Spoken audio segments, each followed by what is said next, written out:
Our next presenter is Marina Rodriguez. Marina is a second-year PhD student in biology, and they knew they wanted to study birds when they first learned of their fascinating evolutionary history.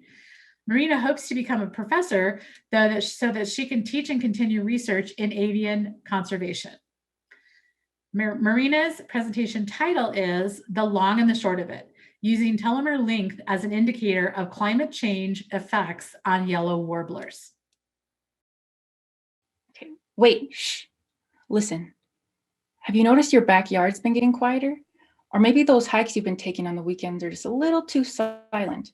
Well, it makes sense, considering birds, whose songs we so closely associate with our outdoor experiences, have been declining at an alarming rate.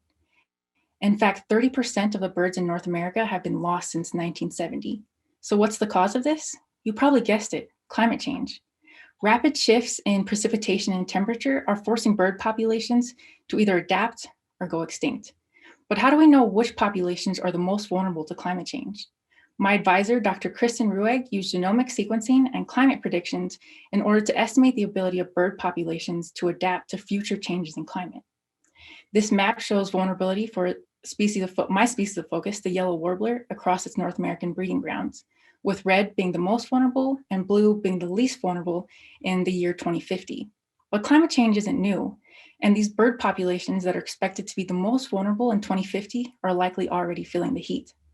So to find if there is a connection between current and future estimated climate vulnerability in the yellow warbler, I'm using a measure of health and fitness and comparing that across the gradient of future estimated climate vulnerability to find if there is a connection between current and future climate vulnerability. And so this measurement that I'm using is telomere length.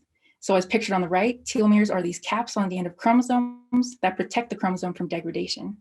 Telomeres shorten with age, and increased telomere shortening can occur due to increased amounts of stress. So I think we can all agree that our telomeres have shortened rapidly during the year 2020. But the reason that ecologists are interested in telomeres is that telomere length is highly correlated to lifespan. And so to find if populations predicted to be highly vulnerable to future changes in climate are already feeling the heat, I spent 2.5 months over the summer of 2020 capturing and collecting blood samples from yellow warblers and also receiving blood samples from collaborators across the continent.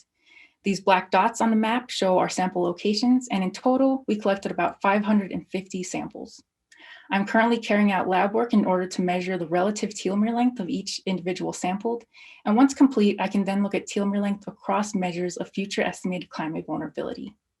If populations that are estimated to be the most vulnerable in 2050 also have the shortest telomere lengths, I can then conclude that these populations are already suffering from climate impacts.